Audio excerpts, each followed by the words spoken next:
श्री कृष्णा श्री कृष्णा श्री कृष्णा श्री कृष्णा। गुरुर्ब्रह्मा गुरुर्विष्णु गुरुर्देवो महेश्वरः गुरु साक्षात् परं ब्रह्म तस्मै श्री गुरवे नमः। तस्मै श्री गुरवे नमः। धन्य जैसा वन माने जंगल, तो वन्य पशु माने जंगली पशु जो जंगल में निवास करते हैं वो वन्य। ग्राम और ग्राम्य, उसी प्रकार से धन और धन्य। तो कौन सा ऐसा धन है जिसके कारण हमारा जीवन धन्य हो जाता है? वेदांत के अध्ययन में पहले बताते हैं कि व्यक्ति को साधना चतुष्टय होना चाहिए: विवेक, वैराग्य, समाधि, षटक संपत्ति और मुमुक्षुत्व। उसमें शम आदि 6 प्रकार की संपत्ति माने धन कहा। तो आध्यात्मिक धन जिसके पास है वो धन्य है। तो इस आध्यात्मिक धन के प्राप्ति के उपलब्धि के क्या साधन है? वहां बताते हैं शम, दम, उपरति, श्रद्धा, तितिक्षा, समाधान। ये 6 साधनों से जो युक्त है वो धन्य है। और जिसके पास ये 6 साधन होंगे वही अपने स्वरूप को पहचान सकता है। और इसीलिए यह जो धन्य है, त्यक्त्वा ममाहमिति बंध करे पदे त्वे मानावमान सदृशा समदर्शिनश्च कर्तारमन्यम अवगम्य तदर्पितानि कुर्वन्ति कर्म परिपाक फलानि धन्या। जिन्होंने मैं और मेरा ये 2 रस्सियों के बंधन को काट दिया है और उसके कारण जिनके जीवन में मान अपमान इसका कोई स्थान नहीं है, और जो कभी भी अपने जीवन में कर्तृत्वाभिमान का बोझा नहीं ढो रहे हैं, क्योंकि कर्तारम अन्यम अवगम्य, ये पहचान करके जान करके कि जो कुछ हो रहा है करते हो तुम कन्हैया, मेरा नाम हो रहा है। तो अपने में जो कर्तृत्वाभिमान है ये भगवान की निर्मिति नहीं है। इसको स्पष्ट समझते कि मैं कर रहा हूं, यह भाव भगवान ने निर्माण नहीं किया, ये हमारी दुनिया है। तो भगवान ने स्त्री निर्माण करी, हमने पत्नी निर्माण करी उसी स्त्री से। स्त्री के कारण कोई दुखी नहीं, आगे नहीं बोलूंगा, मुझे वैसे लोग पूछते। कर्तारमन्य अवगम्य तदर्पितानि कर्म परिपाक फलानि तदर्पितानि कुर्वन्ति। जितने कर्म इत्यादि है सबका सब प्रभु को अर्पण कर दिया। इसका तात्पर्य क्या है? इसका तात्पर्य ये है कि जो हमको करना है, करणीय है, कर्तव्य है, उसको तो किया, लेकिन उससे कुछ अपेक्षा नहीं रखना है। जैसे हम समझो टैक्सी वाले हैं और ले गए किसी को मंदिर में, तो मंदिर में ले जाने के बाद हमको केवल टैक्सी का किराया मिलेगा, पुण्य नहीं मिलेगा। देखो, और किसी को, दूसरे व्यक्ति को किसी दारू के अड्डे पर ले गए तो उसको वहां ले जाने के कारण हमको पाप नहीं मिलेगा, हमको अपना टैक्सी का किराया मिला। इसी प्रकार से इस जगत में जब हम किसी भी विशेष प्रकार के कर्म फल की अपेक्षा नहीं रखते हैं, तब हमने अपने सभी कर्म प्रभु को अर्पण कर दिए हैं। इस प्रकार से जो जीते हैं वो धन्य है। जहाँ तक हमने कल देखा, त्यक्त्वैषणात्रयमवेक्षित मोक्ष मार्गा भैक्षामृतेन परिकल्पित देह यात्रा ज्योतिपरात् परपरं परमात्म संज्ञम धन्या द्विजा रहस्य हृद्यवलोकयन्ति त्यक्त्वा ऐषणात्रयम्। जिन्होंने अपने जीवन से 3 प्रकार की ऐषणाओं का त्याग कर दिया है। देखो, मनुष्य कर्म में क्यों लगता है? ऐषणा माने इच्छा, डिजायर, कामना। और ये कामनाओं को उन्होंने 3 भागों में बांटा है। पहली कामना ये है कि हमको मरने के बाद स्वर्ग में जाना चाहिए। ओके, फिर उसके लिए जब तक कि पुत्र आपको पिंडदान नहीं करेगा तब तक क्या स्वर्ग में नहीं जा सकते, पुत्रेषणा। तो उसके बाद जब तक के बीवी नहीं बनाओगे तब तक के पुत्र नहीं होगा। अच्छी बात है। फिर बीवी बनानी है तो पहले पैसे कमाने हैं, वित्तेषणा। तो लोकेषणा, पुत्रेषणा, वित्तेषणा, ये 3 प्रकार की जो इच्छाएं हैं, यही हमको दुनिया में परेशान करके कर्म में लगाती है। यदि हमको कुछ भी नहीं चाहिए,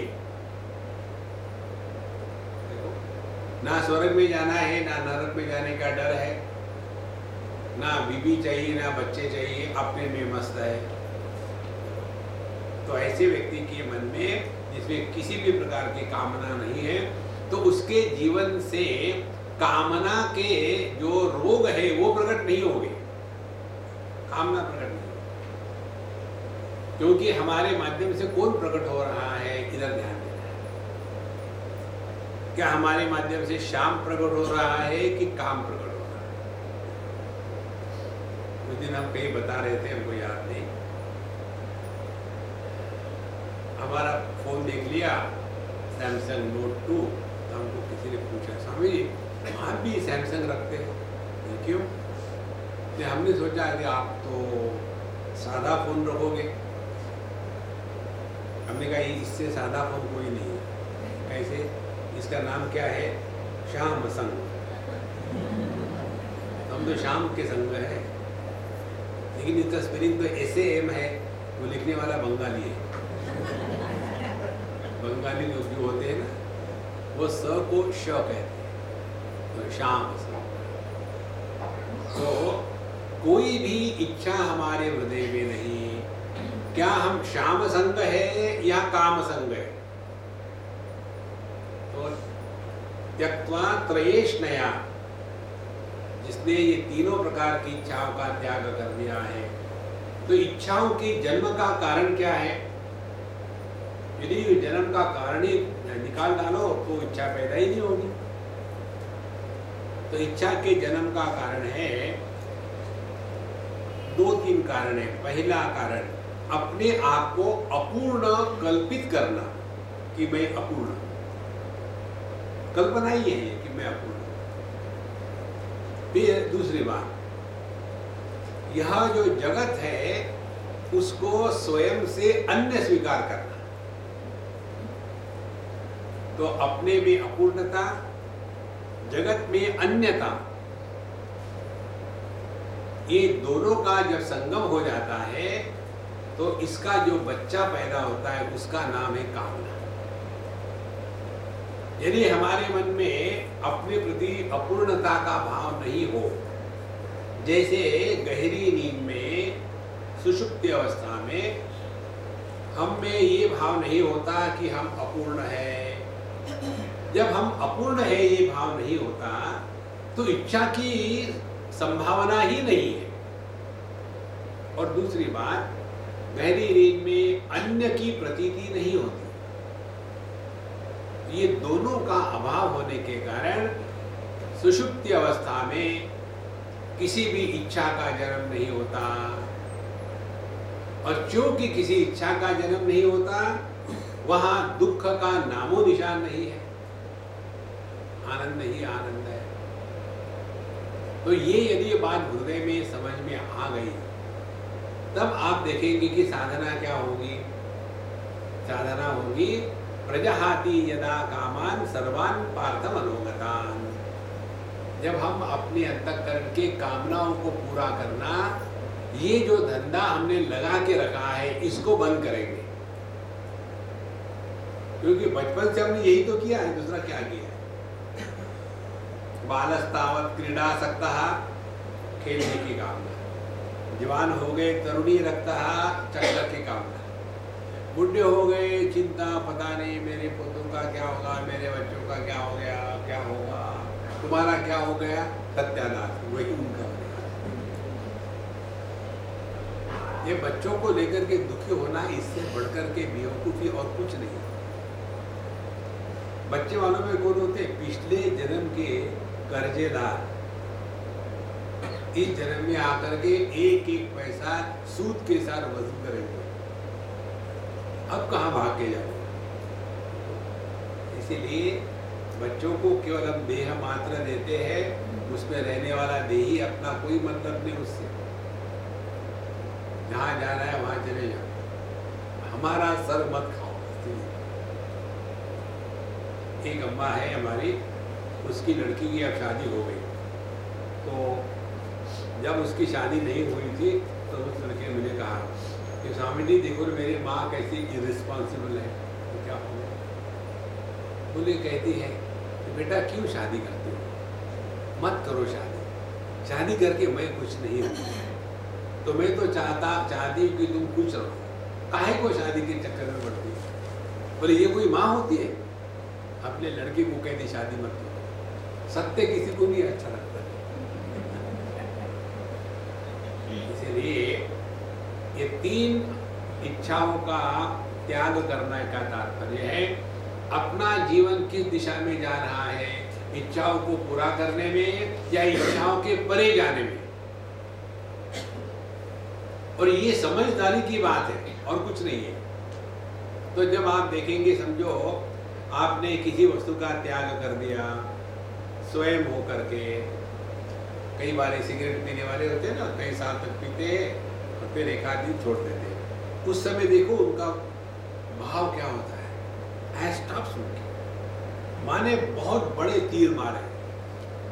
दूसरा कहता है मैंने तो कोई पिया ही नहीं, खास बात क्या है, खास बात तो यही है 50 साल सिगरेट पियो और पीना बंद करके दिखाओ, फिर समझ में आता है त्याग का आनंद क्या है। त्याग ही नहीं किए अमृत तत्व मान, शादी करी ही नहीं और कहा कि देखो मैंने तो डाइवोर्स ले लिया, उसमें क्या समझ में आया, शादी करो दुखी हो जाओ फिर डाइवोर्स लो, फिर देखो आनंद का कैसा आनंद।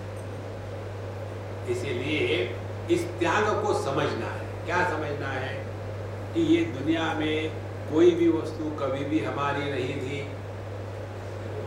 जैसे हम लोग यहाँ आते हैं हमारे सूरज जी के पास, इतनी सब सुंदर व्यवस्था, हम पूरे वर्ल्ड में घूमते हैं, न्यूजीलैंड हो गया, ऑस्ट्रेलिया हो गया, फार ईस्ट हो गया, मिडल ईस्ट हो गया, इंडिया हो गया, यूएस, एवरीवेयर जैसी व्यवस्था हमारे नारंग साहब की है, वर्ल्ड में कहीं नहीं है। ये हमारे करने से थोड़ी हो रहा है, करते हो तुम करेंगे। इसीलिए जगत में जहां अपेक्षा होगी, इच्छा होगी, वहां फंसे। सब जगह रहो लेकिन अपना कुछ नहीं है। तो हम यदि यहाँ इतने 25 साल से आ रहे हैं, ये शुरू करते कल्पना करना मैं यहाँ का मुखिया हूँ, तो दुख का प्रारंभ शुरू हो। इसके लिए एक सिद्धांत हमने कई बार बताया है, इच्छाओं को मन से हटा देना है, राइट ऑफ योर राइट्स। हमारा जगत में किसी पर कोई अधिकार नहीं है, कोई अधिकार नहीं, क्योंकि इच्छा की जो अभिव्यक्ति होती है, वो इच्छा की अभिव्यक्ति होती है, इस मेरा ये जन्म सिद्ध अधिकार है, अपना किसी का कोई पर कोई अधिकार नहीं। तो मन शांत रहे।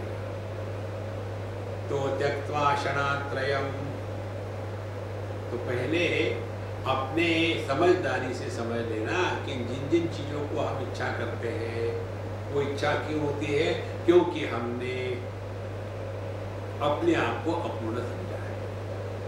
अभी हम लोगों ने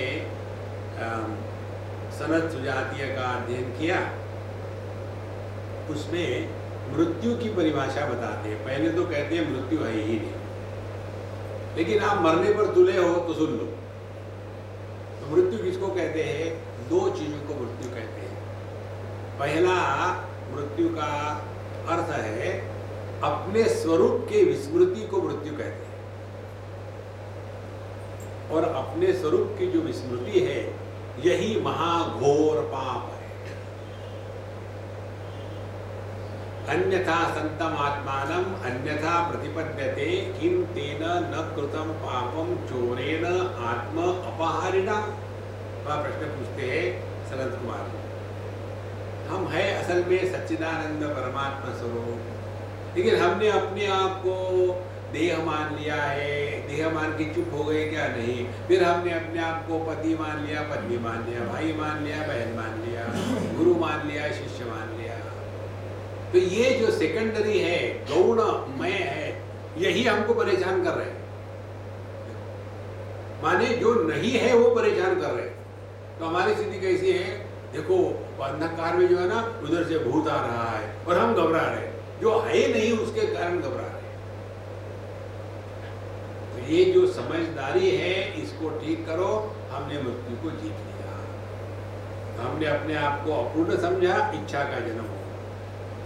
दूसरी बात कहते हैं मृत्यु किसको कहते हैं? जो व्यक्ति कामना के प्रभाव में आकर के जी रहा है वो मौत जी रहा है। देखो ये चाहिए, ऐसा चाहिए, वैसा चाहिए, यूं चाहिए, वो चाहिए, चाहिए। इसीलिए भगवान कहते सर्वस्व चाहम हृदय सन्निविष्टो, मैं सबके हृदय में चाह के रूप में हूँ। चाह माने डिजायर, इच्छा। हमारे स्वामी खंडान जी एक कहानी बताते हैं। भगवान ने आह निर्माण करी। आह माने कर्स। सभी भगवान का निर्माण है। आह निर्माण करे और कहा कि जाओ, जहां जाना है चले जाओ। जहां भी गई आह कर्स वो स्वीकार करेगा। हमको नहीं चाहिए, हमको नहीं चाहिए, हमको नहीं चाहिए। सब ने उस कर्स को, आह को त्याग दिया। फिर वापस आ गई, पापा कोई भी मुझे नहीं चाहता, मैं क्या करूं? बोले तुम बेवकूफ हो इसलिए नहीं चाहते। क्या करो? चादर ओढ़ के जाओ, बुर्का पहन के जाओ, चादर ओढ़ के जाओ। उसके बाद आह निकली और चादर पहनी, तो आह के पहले च लगा दो तो क्या हो जाता है?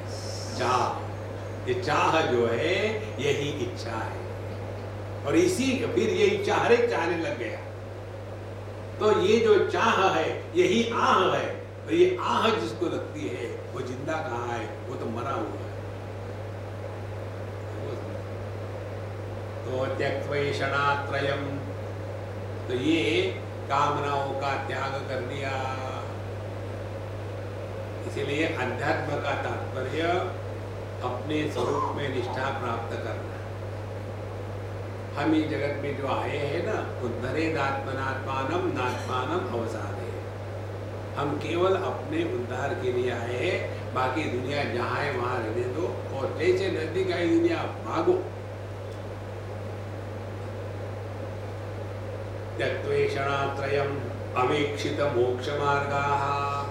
और फिर जब आपने दुनिया की इच्छाओं का त्याग कर दिया तो उसी को कहेंगे अब आपके हृदय में मोक्ष की इच्छा जागृत हो गई।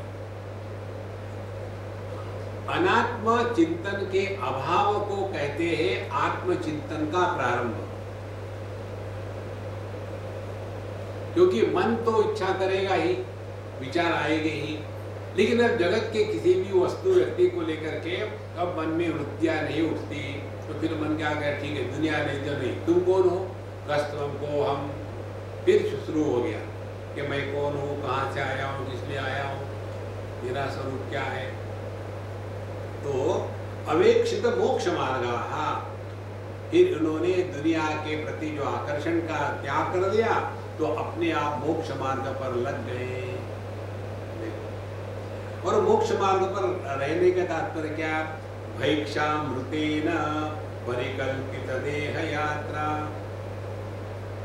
भिक्षा वृत्ति से अपने जीवन को चलाना है। धर्म अविरुद्धो भूतेषु कामोस्मि भरतर्षभ। 10वें अध्याय में भगवान श्री कृष्ण बताते हैं कि हे अर्जुन, जो धर्म के अनुसार कामना है वह मैं हूं। धर्म के अनुसार कौन सी कामना है? भूख लगी तो अन्न चाहिए, तो भूख लगने के बाद खाने की इच्छा होना, यह भगवान की अभिव्यक्ति है। आप लोगों ने ये पढ़ा होगा देवी की स्तुति, या देवी सर्वभूतेषु चेतनेत्य विधीयते, नमस्तस्यै नमस्तस्यै नमस्तस्यै नमो नमः। उसके पश्चात जो शुरू हो जाता है, या देवी सर्वभूतेषु ज्ञान रूपेण संस्थिता, प्रज्ञा रूपेण संस्थिता, क्षुधा रूपेण संस्थिता, तृष्णा रूपेण संस्थिता। माने वही परमात्मा हमारे माध्यम से ये जितने शरीर के धर्म है उसके रूप में प्रकट हो रहा है। तो शारीरम केवलम कर्म कुर्वन् नाप्नोति किल्बिषम्। यदि हमने अपने जीवन को बनाए रखने के लिए खाना खाया, पानी पिया, तो उसमें पाप पुण्य नहीं लगता। देखो, आंखों में गड़बड़ी है, डॉक्टर के पास गए, पाप लग गया? नहीं। उसकी फीस नहीं दी तो पाप लगा। इसलिए त्यक्त्वैषणात्रयम् अवेक्षित मोक्ष मार्ग भैक्षा अमृतेन। भिक्षा ही अमृत है। भिक्षा का तात्पर्य है अपने जीवन में किसी प्रकार की विशेष प्रकार की अपने लिए ट्रीटमेंट एक्सपेक्ट नहीं करना। कोई भी विशेषता नहीं। इसको स्पष्ट समझ लो संतो। आध्यात्म का जीवन विशेषता का निर्माण करना नहीं। ये विशेषता का निर्माण अनेक प्रकार से होता है। पहले बाबा जी की विशेषता बताएंगे।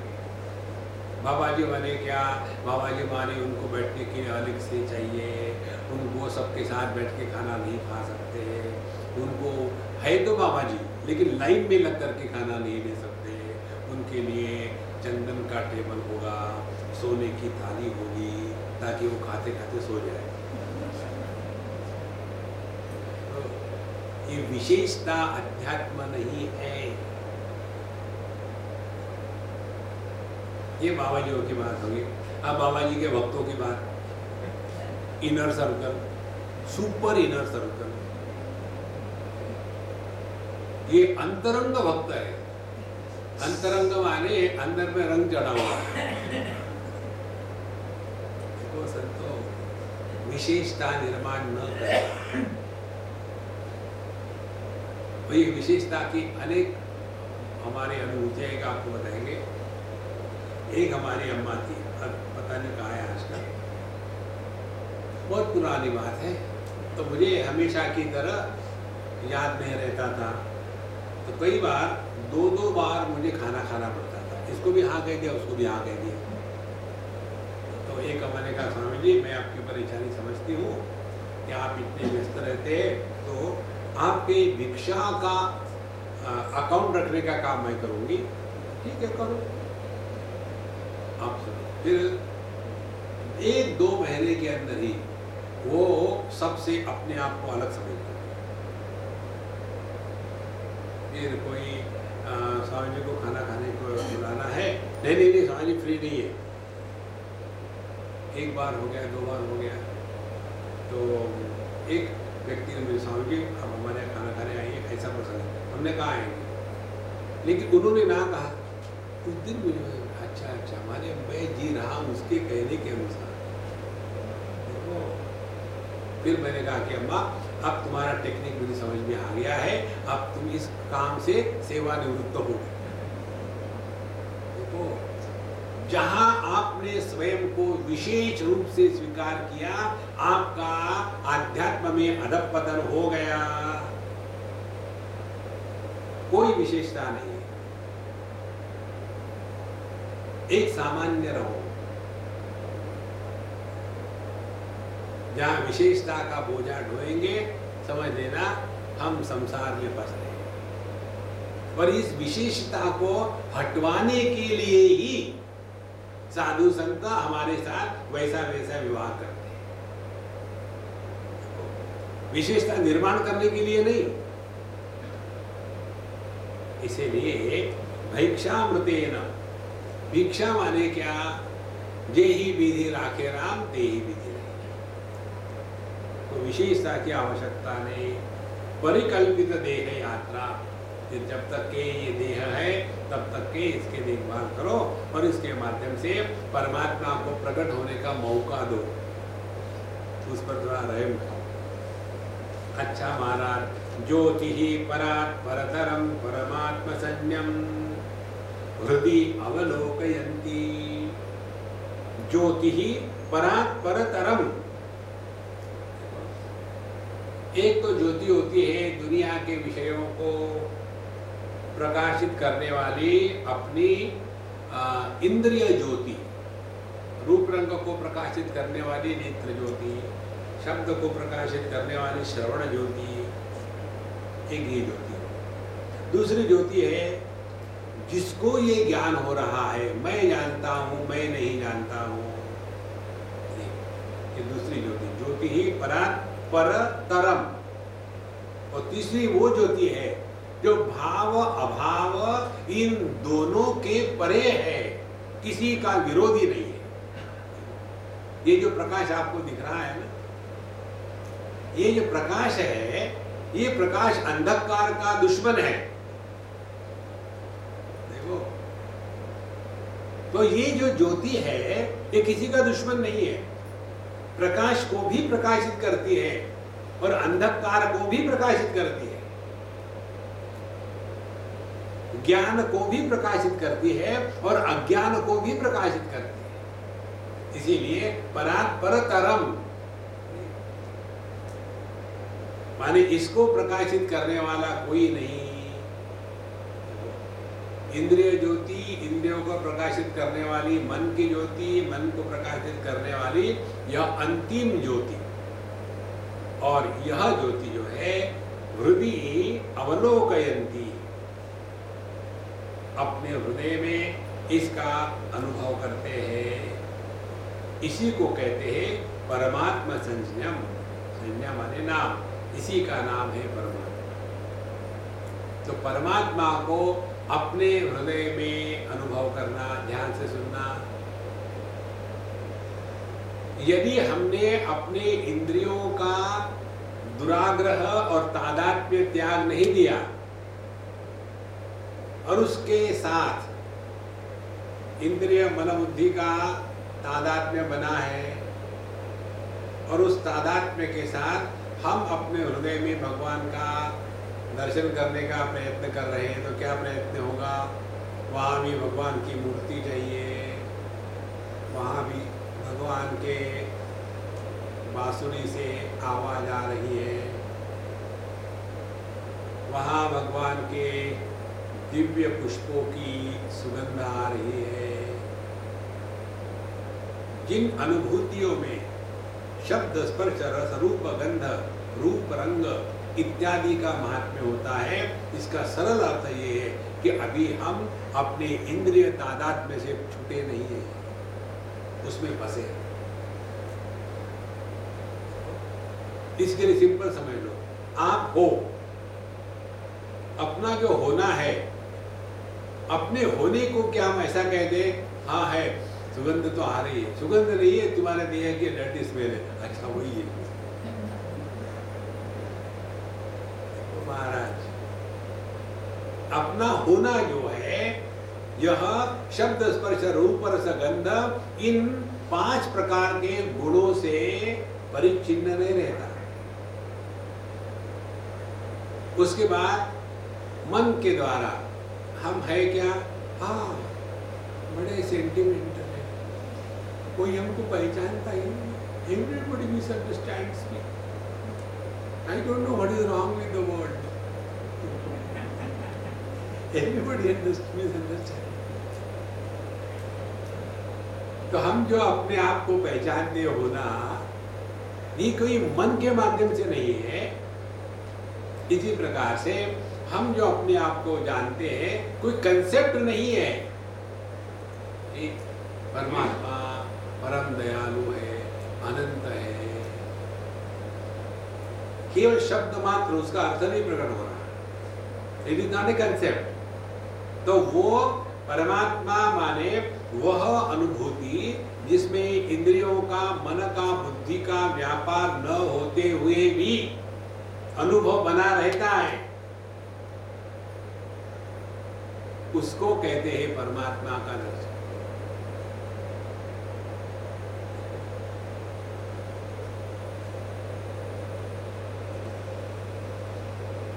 कहाँ देखा था मैंने, वहां लिखा हुआ था बिल्डिंग के एडवर्टाइजमेंट में, सी फेस।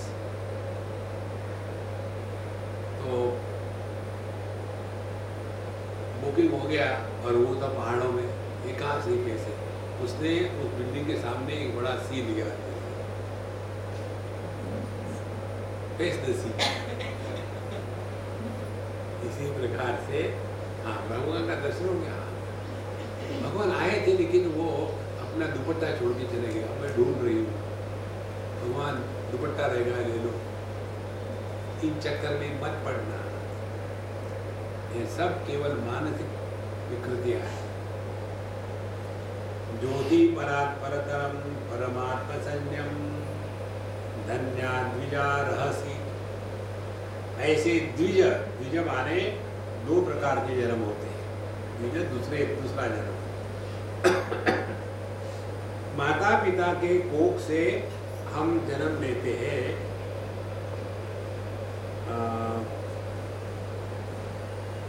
उस समय हम सभी के सभी शूद्र होते हैं। 4 प्रकार के वर्ण बताए गए हैं, ब्राह्मण, क्षत्रिय, वैश्य, शूद्र। शूद्र का तात्पर्य है जन्मना जायते शूद्रा। शूद्र माने जो हमेशा रोता है उसको शूद्र कहते हैं। और रिजर्वेशन चाहिए, और रिजर्वेशन चाहिए, बिना पैदा ही एडमिशन दे दो, पहले पैदा तो करो, वो होगा तब होगा, पहले एडमिशन दो। कंटिन्यूस डिमांडिंग, क्राइंग, शूद्र। तो ऐसे जो शूद्र है ये आध्यात्म के मार्ग पर नहीं आ सकते। फिर कौन आ सकते? द्विज। संस्कारा द्विज उच्चते। तो जन्मना जायते शूद्रः संस्कारा द्विज उच्चते वेदाभ्यासी भवेत् विप्रः ब्रह्म जानाति ब्राह्मणः। 4 बातें। तो पहले जब तक हम शूद्र रहेंगे, इस दुनिया को लेकर के रोते धोते रहेंगे, तो हमने अभी अध्यात्म में प्रवेश नहीं किया। तो अध्यात्म में प्रवेश करने की क्वालिफिकेशन क्या है? क्वालिफिकेशन ये है द्विज संस्कारात् द्विज उच्चते। संस्कार किस चीज के? देखो ध्यान से सुनना, ये बात तो हमको समझ में आती है, हर चीज सीखनी पड़ती है। पैंट कैसे पहनना, नेकटाई कैसे बांधना, खाना खाते समय कैसा खाना खाना, मुंह से आवाज नहीं करना डॉगी के जैसी। ये कुत्ता शब्द मनुष्य के लिए रखा है, इसीलिए कुत्ते का प्रयोग मनुष्य के संदर्भ में नहीं होता। तो खाना खाते समय इधर उधर गिराना नहीं, अच्छी तरह से खाना है। उसके बाद हाथ धो लेना है, केवल टिश्यू पेपर से पोंछ करके ऐसा ऐसा करके अंदर बाहर खाना। ये सब संस्कार है। ये बातें तो हमको समझ में आती है, सब सीखना पड़ता है, लेकिन विचार कैसे करना ये भी सीखना पड़ता है। ये बात खोपड़ी में नहीं जाती। हम लोगों ने विकारों को ही विचार समझ लिया है। काम, क्रोध, लोभ, मोह, मद, मात्सर्य, ये सब की सब वृत्तियां हैं। उसी प्रकार से श्रद्धा, प्रेम, ज्ञान, समाधान, चिंतन, ये भी वृत्तियां हैं। लेकिन ये जो विकार है, काम, क्रोध, लोभ, मोह, मद, मात्सर्य, इनको सीखना नहीं पड़ता। जैसे खेती करो आप, तो उसमें जो वीड्स है वो अपने आप आ जाते हैं, कुछ करना नहीं पड़ता। रोग अपने आप आ जाते हैं, स्वास्थ्य को मेंटेन रखना पड़ता है। How to remain healthy, we have to learn. How to remain unhealthy, we don't have to learn. It happens. इसी प्रकार से चिंतन या विचार कैसे करना है, ये भी हमको सीखना पड़ता है। तो कैसे विचार करना? क्या विचार ये करना, मैं ऐसा हूँ, वो ऐसा है, मैं ऐसा हूँ, वो ऐसा है? तो विचार नहीं, वो विकार है। अपने क्रोध का जस्टिफिकेशन करना विकार है। आलस्य का जस्टिफिकेशन करना विकार है। देखो महाराज, द्वेष का जस्टिफिकेशन करना विकार है। विचार किसको कहते हैं? विचार माने यह जो दुखी होने वाला है कौन है, तो पता चलेगा माँ बाप भाई बहन सास ससुर ये दुखी है। अब आगे विचार करें, क्या हम जन्म से माँ बाप भाई बहन सास ससुर है? नहीं, ये तो ससुरे पैदा हो गए, पहले कहाँ थे? तो जो नहीं है उनको लेकर के हम परेशान हो रहे हैं। ये जो विचार की धारा है इसको कहते हैं चिंतन। तो द्विज माने जिन्होंने विचार करने की प्रक्रिया को सीखने के लिए अपने आप को तैयार किया है, उनको कहते हैं द्विज। इसी को कहते हैं साधक। माँ बाप का दिया हुआ जन्म या देह मर जाता है, लेकिन जब हम साधना के लिए गुरु उपदेश से साधक के रूप में पैदा होते हैं, तो यह जो साधक है इसका कभी मृत्यु नहीं होता। वो है द्विज, सेकंड बर्थ, बॉर्न अगेन। तो धन्या द्विजा, ऐसे जिन्होंने चिंतन करने की प्रक्रिया को ठीक से समझ लिया है, क्या कहते हैं करते हो? रहसी। रहसी माने एकांत में, एक में। रहस माने एक, बहस माने अनेक। तो रहसी एकांत में। एकांत का क्या अर्थ है? जिसका अंत एक में है वो एकांत है। हम एकांत में जाते हैं और अपने आप से फ्रस्ट्रेट हो रहे, फाइनली टीवी लगा दो, सीरियल देख लो, सीरियल खा लो, पूरा लाइफ सीरियल हो गया। सुबह उठ करके बढ़िया गरम गरम खाना खाना चाहिए, नाश्ता खाना चाहिए।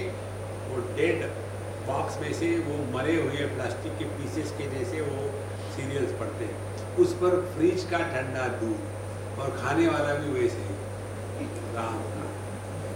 तो जीवन में चार्म है ही नहीं। तो रहस्य का तात्पर्य है एकांत। एकांत क्या है? एक में जिसका अंत है। शब्द में, स्पर्श में, रूप में, रस में, गंध में अनेक है, अनेक में अंत हो गया तो नष्ट हो गए। फिर 5 इंद्रिय है, इनमें से एक को चुना, फिर उस एक इंद्रिय के अनेक विषय है उनका त्याग दिया, इस इंद्रिय को प्रकाशित करने वाले मन को चुना। मन में वृत्तियां अनेक है, सभी वृत्तियों को त्याग दिया, एक वृत्ति को पकड़ा, अहम वृत्ति। और फिर अहम वृत्ति में भी 2 बातें हो गई, एक अहम, दूसरा वृत्ति। उसमें से वृत्ति का भी त्याग कर दिया, तो जो वृत्ति रहित अहम है वो अपना स्वरूप है महाराज। रहसी हृदय अवलोकयन्ति।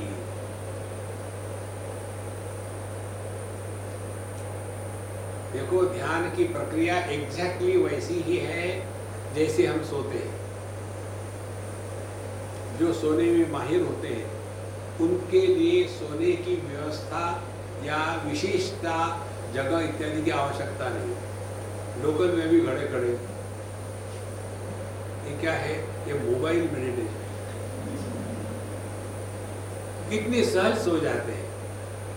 साधु संत उतने ही सहजता से देहात्म भाव का त्याग करके देह के माध्यम से रहते हैं।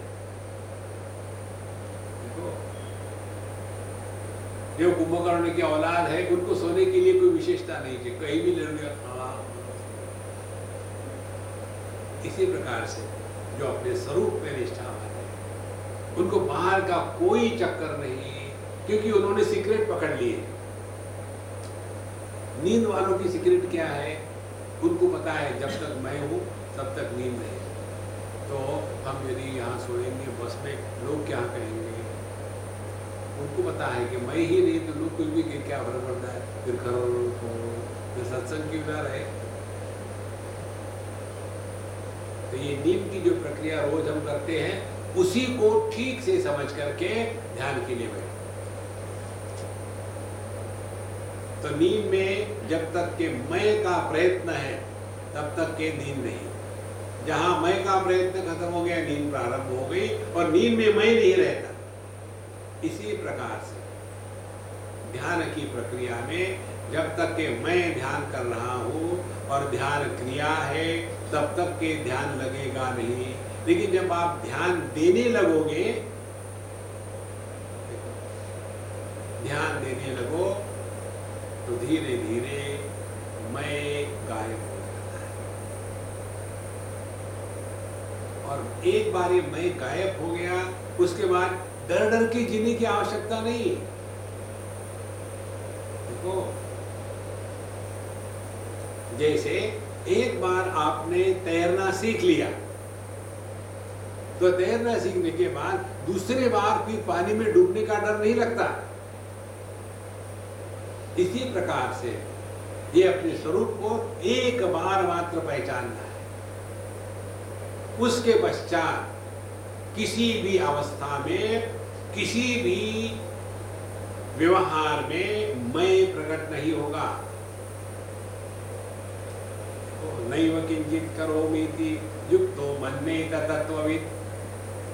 फिर यह जीवन में सहजता आ जाती है। तो रहसी अपने हृदय में एकांत में बैठ करके इसी परमात्मा का अवलोकन जो करते रहते हैं, माने इस परमात्मा अनुभूति में जो निष्ठावान है वो ही धन्य है। क्योंकि जीवन का सर्वश्रेष्ठ जो धन है अपना स्वरूप, वो उनको प्राप्त हो गया। इसीलिए जैसे वन से वन्य बना, धन से धन्य बना, यही असली अमीरी है। इस अमीरी को योग शास्त्र में बताते हैं संतोष, शौच संतोष तपस्वाध्याय ईश्वर प्रणिधानानि नियमाः। ये 5 नियम बताते हैं और नियमों में इनकी सिद्धि जब हो जाती है तब कहते हैं संतोषात् अनुत्तम सुख लाभः। जब हमारे हृदय में संतोष प्रकट हो जाता है टोटल कंटेंट में, इससे बढ़कर के और बड़ा सुख कोई नहीं। तो रहसी हृदि अवलोकयन्ति वे ही धन्य है। नासन्न सन्न सदसन्न महन्न चाणु न स्त्री कुमान्न च नपुंसकमेक बीजम् विजयैर्ब्रह्म तत्समुपासित एकचित्ता धन्या विरे दुरितरे भवपाशबद्धा। यहाँ बताते हैं न असत न सत न सत असत न महान न अणु न स्त्री न पुमान न नपुंसकम एक बीजम। जो एक तत्व मात्र है, जो संपूर्ण विश्व का आधार है, किसका किसका? सत का तात्पर्य है जो स्थूल जगत, असत का तात्पर्य है सूक्ष्म जगत, और जो सत असत दोनों के परे है वह महान माने जो सबसे बड़ा है, अणु माने सबसे छोटा है, स्त्री पुरुष नपुंसक इन सब का बीज एक मात्र है। ये ऐसा बिजली के उदाहरण से समझ लो, बिजली बल्ब से निकली तो प्रकाश, लेकिन बिजली में प्रकाश नहीं है। बिजली फैन से निकली तो हवा, बिजली में हवा नहीं है। बिजली एम्पलीफायर से निकली तो आवाज बड़ा हो गया, बिजली में अपना कोई आवाज नहीं है। ये जो अनेकता प्रकट हो रही है यह औपाधिक है, तत्व की नहीं है। और इसीलिए जिसको तत्व का दर्शन करना है उसको इस अनेकता को, जो हमने अनावश्यक महत्व दिया है, इस अनावश्यक अनेकता के महत्व का एकदम त्याग करना है। इसमें जो लगा है उसको कहाँ टाइम है दुनिया के चक्कर में भटक रहा है। लोग ऐसा क्यों करते, वैसा क्यों करते, करने दो, वो करने तुम चुप हो। ये पॉलिटिक्स को लेकर के जो हम लोग परेशान रहते हैं ना, ये पार्टी वैसी, वो पार्टी वैसी है, आप वहाँ चले जाओ तो आप भी वैसे हो जाओगे। इस चक्कर में मत पड़ना, हम लोग उसके लिए नहीं है। भगवान को जो अपना लीला करना है करने दो। हमको तो बाबा यहाँ एक ही है, अपने स्वरूप में निष्ठा प्राप्त करके खत्म हो जाए नारायण। तो यही ब्रह्म तत् समुपासितम एक चित्ता, जिन्होंने इस एक ब्रह्म को सम्यक रूप से उपासना करी है, एक चित्त होकर के। अब इनके चित्त में अनेकता नहीं है। अनेक चित्ता माने क्या? कभी इसका चिंतन, कभी उसका चिंतन। हमारे चिंतन 5 वस्तुओं में चलते हैं, शब्द, स्पर्श, रूप, रस, गंध, 5 वस्तु। फिर 5 प्रकार से होता है, देश, काल, वस्तु, व्यक्ति और परिस्थिति। और 5 इंद्रिय, 5 कर्मेंद्रिय, 5 प्राण, 5 युग प्राण। ये जो 5 का जो गणित है ना, धातु है पची विस्तार है, इसीलिए पंचानन कहते हैं। ऐसा मुंह फाट गया है। इसी प्रकार से यह एक परमात्मा जब विस्तार को प्राप्त हो गया, इसको कहते प्रपंच, 5 का गणित है। तो ये सभी से हट करके एक में आ गए, एक चित्ता। तो इस अपने चित्त को एक में जब मिलाएंगे तो हट जाएगा, चित्त रहेगा, जो पूरा त है हट जाएगा। ये जो पूरा त है यही अनेकता है। तकारो विषयाध्यास। तो यह जो धन्य महात्मा है, उनका जीवन कैसा होता है? पहली बात, 5 विषयों से उपरत। दूसरी बात, 5 इंद्रियों से उपरत। तीसरी बात, मन को लेकर के, मन देश में नहीं भटकता। हम जब वहाँ थे तो ऐसा हुआ था, यहाँ ऐसा क्यों? इस पर ध्यान देना।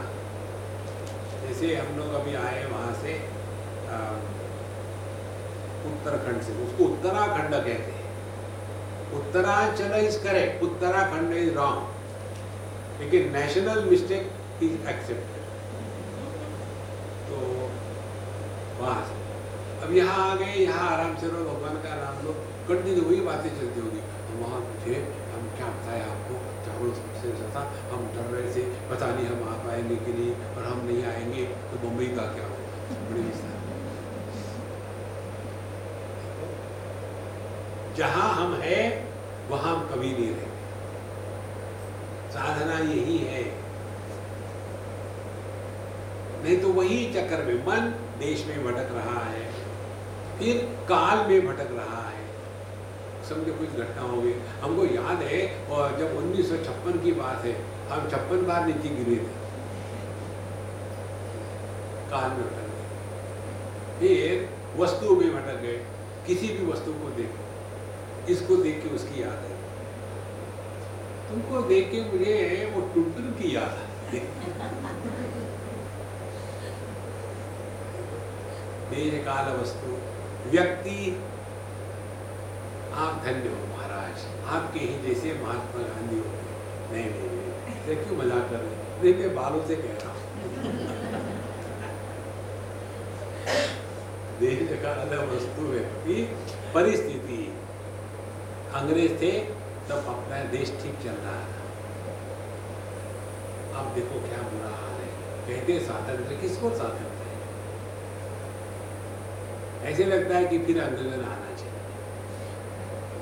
परिस्थिति, ये मन का आहार है। मन इन 5 चीजों में भटकता है।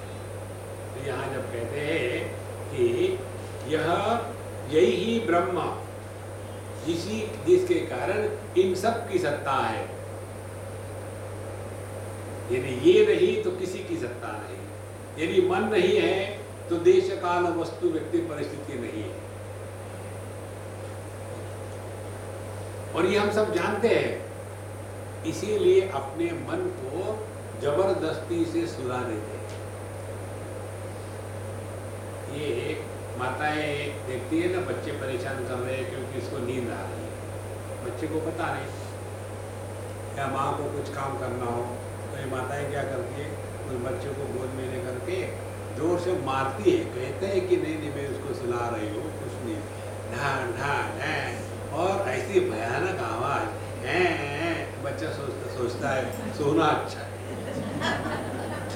और इसीलिए वो सोता है, और इसको लगता है कि देखो मैं उसको प्यार से सुलाती हूँ, सो जाता है। एक बार एक बच्चा रो रहा, 5-6 साल का, 4 साल का, 3 साल का होगा, तो माँ ने कहा उस बच्चे के बाप को, जरा इसकी तरफ ध्यान देना, मैं खाना बना रही हूँ।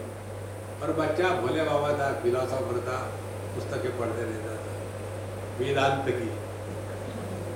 बच्चे को रुकाटे, बैठ बेटा, देखो मनुष्य जन्म का प्रयोजन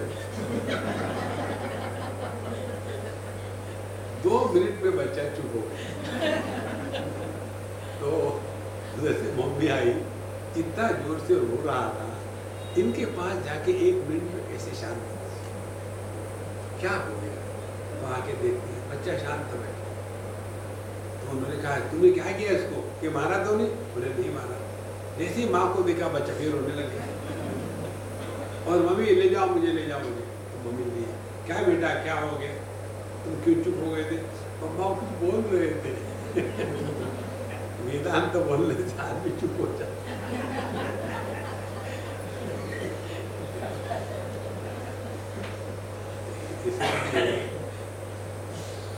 जो इस सब का आधार है, इस परमात्मा को जिसने पहचान लिया है, ब्रह्म तत्समुपासित सम्यक उपासित, इसी से शब्द बना है उपासना, इसी से शब्द बना है उपनिषद, उपासित उप आसित। जो इस परमात्मा तत्व में निष्ठावान होकर के स्थिर हो गए हैं, कहते हैं ते धन्याः, वही धन्य है। और बाकी हम लोगों का क्या हाल है, ये भी तो एक प्रश्न आता है ना, हम लोगों का विरेजुः इतरे भवपाशबद्धाः, बाकी के जो है इतरे भवपाशबद्धाः, वो यही पुरानी तंबाकू और वही चूना रगड़ते रहो, खाते रहो, दूसरा कुछ है ही नहीं।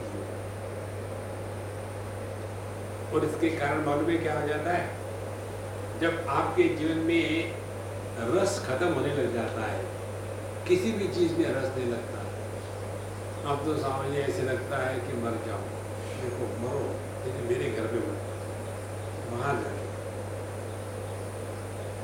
जीवन में कभी भी उदासीनता आई, फ्रस्ट्रेशन आया, तो समझ लेना हमारा अध्यात्म 0 है।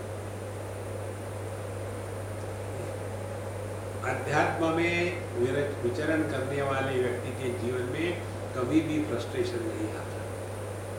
एक हमारी अम्मा है, अपने जो आते हैं तल्लेजा जी हमको ले आते, उनकी माँ मस्ट बी अबाउट 90। अब उनको आंखों की प्रॉब्लम है, गिर गई थी तो पैरों की प्रॉब्लम है, चल नहीं सकती, बोल नहीं सकती, देख नहीं सकती। कल मुझे उनका फोन आया, इतनी गदगद करके हंसती है, छोटे से बालक के जैसे, और कहती है स्वामी जी आपका तबीयत ठीक है ना, बिल्कुल बढ़िया है ना, कोई तकलीफ तो नहीं? मेरा एकदम बढ़िया चल रहा है, खूब खाती हूँ, मस्त सोती हूँ, घूमना बंद हो गया तो होने, तो मुझे क्या फर्क पड़ता है, मैं तो भगवान के नाम को पकड़ के रखी हूँ, बस एक ही आशीर्वाद करो, उनका नाम हमारे मन से और जीवा से हटे नहीं। एक भी बात उन्होंने अपने स्वास्थ्य की नहीं करी, बहू की नहीं करी, बच्चों की नहीं करी, समाज की नहीं करी, केवल एक आखिरी जब तक के लिए चलाना है भगवान को चलावे, लेकिन इतनी कृपा करें कि भगवान का नाम हमारे मुख से बंद ना हो।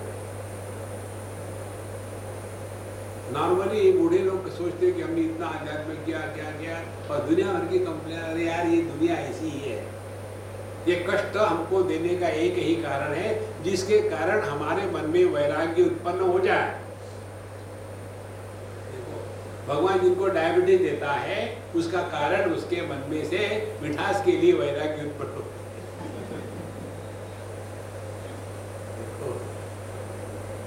लेकिन हम भी भगवान की गुरु है, उसमें दूसरा कोई इक्वल ऊपर डाल करके खा लेते हैं। सो तम उपासीत, उसकी उपासना एक चित्ता, अब हमारा मन केवल तत्व में ही लीन हो गया है। कोई तरह भवपाश बद्धा, बाकी के जो है वो इस भवपाश में बद्ध है। भवपाश का तात्पर्य समझ लेना, भव माने बनने का रोग। बचपन से देखो हम लोग बच्चों को क्या पूछते, बेटा तुम बड़े होके क्या बनोगे? यूएसए की बात है, एक छोटे बच्चे को लेकर उसकी माँ कह रही थी, स्वामी जी हमारा ये डब्बू जो है ना बड़े बड़े सपने दिखता है, ये बनूंगा वो बनूंगा। अच्छा तुम क्या बनना चाहते हो बड़ा हो करके? बोले स्वामी जी मैं जब बड़ा हो जाऊंगा ना तो मैं गार्बेज ट्रक का ड्राइवर बनना चाहता हूँ। गार्बेज ट्रक का ड्राइवर, हाँ देखो कैसा आता है ना, वो वही बैठे बैठे ऐसा उसका आर्म एक्सटेंड हो जाता है, गार्बेज के डब्बे को ऐसा उठाता है और खट खट करके डाल देता है, फिर उसको लग गया ये दूसरी जगह गया। कितना मजा आ रहा है, बस मुझे तो जिंदगी में गार्बेज ट्रक का ड्राइवर बनना है। मैंने कहा अम्मा देखा